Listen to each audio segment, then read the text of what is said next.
Imaginez si, comme moi, vous rentrez du travail et allumez votre télévision un soir de 2014.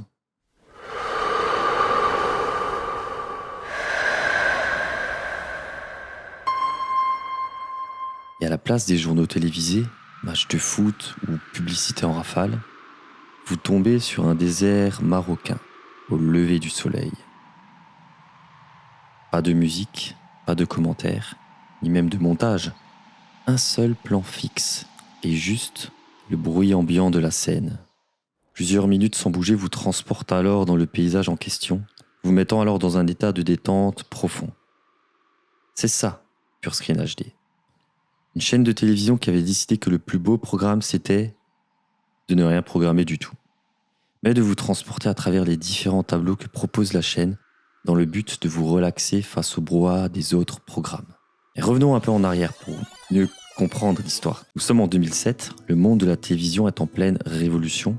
La HD commence à s'inviter dans les foyers français, les écrans plats s'élargissent, les pixels se multiplient et dans les box ADSL et Free, de nouveaux canaux apparaissent chaque semaine. C'est dans ce contexte qu'une petite société française, la SAS Purescreen, prend une décision que beaucoup jugeraient aujourd'hui d'absurde. Créer une chaîne de télévision, mais sans émission. L'idée est simple et même presque enfantine. Si on utilisait la haute définition, non pas pour diffuser plus de contenu, mais pour diffuser moins de bruit, moins d'agitation, juste l'image dans sa forme la plus pure. C'est ainsi que naquit Purescreen. La chaîne est alors lancée dès 2009, d'abord gratuitement, sur les plateformes d'Alice et de Free. Les téléspectateurs découvrent alors un concept inédit en France. Des plans fixes de 10 minutes tournés aux quatre coins du monde, diffusés sans montage, sans musique évidemment, sans voix off, uniquement les sons d'origine. On entend alors le bruit des vagues guadeloupéennes, la nature chaleureuse indonésienne, le silence habité d'une plage néo-zélandaise ou encore l'été indien provençal à la française. Ce qui rend Purescreen HD véritablement unique, c'est ce qu'elle refuse de faire. Pas de publicité entre les paysages, pas de vidéo à la demande, pas de grille et de programme au sens traditionnel du terme. Mais Purescreen n'est pas non plus une chaîne aléatoire. Il y a une subtilité poétique dans son organisation. La chaîne synchronise habilement les diffusions avec le moment de la journée.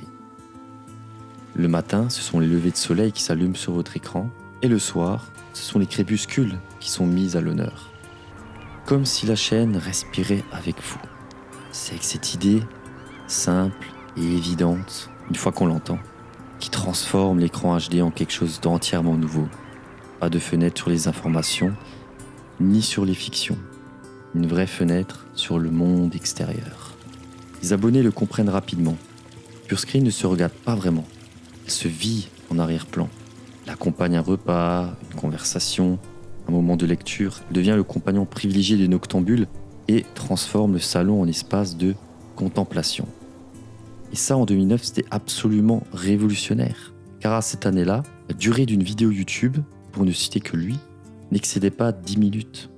Or, avec Purescreen, la chaîne diffusait 24 heures sur 24 et changeait ses paysages automatiquement, sans changement de chaîne. Au-delà de la durée, la chaîne nous permettait de découvrir ou redécouvrir des paysages qui pourraient nous donner l'envie de sortir pour aller voir de nos propres yeux. On a également des endroits somptueux en France comme les Alpes, la Provence, le Nord-Pas-de-Calais, la Martinique ou encore la Nouvelle-Calédonie. Bref, ce voyage à travers ces différents tableaux vous font voyager alors que vous êtes là, assis sur votre canapé, et ça, c'était quand même grandiose. Le succès de la formule ouvre une perspective que Purescreen va explorer rapidement, la diversification. Et la nature, c'était juste le point de départ. Alors, pourquoi s'arrêter là ? On a alors plusieurs thématiques qui viennent, comme Purescreen HD Océan, entièrement dédié au fond marin avec à l'honneur Rennes-Girois, une île faisant partie de la Polynésie française. Mais aussi Purescreen HD Museum, lancé en décembre 2010, une chaîne qui applique le même principe contemplatif, mais au chef-d'œuvre de la peinture mondiale. Des tableaux en haute définition avec une voix off vous expliquant en détail son histoire. La chaîne Museum, comme elle sera rebaptisée, sera diffusée dans pas moins de 5,5 millions de foyers français et rayonnera évidemment à l'international comme au Portugal, aux Pays-Bas et au Canada. Purescreen n'est donc plus une chaîne, mais c'est un mouvement. En 2012, la SAS Purescreen rejoint le groupe Secom, qui détient déjà Télémélodie et MyZen TV.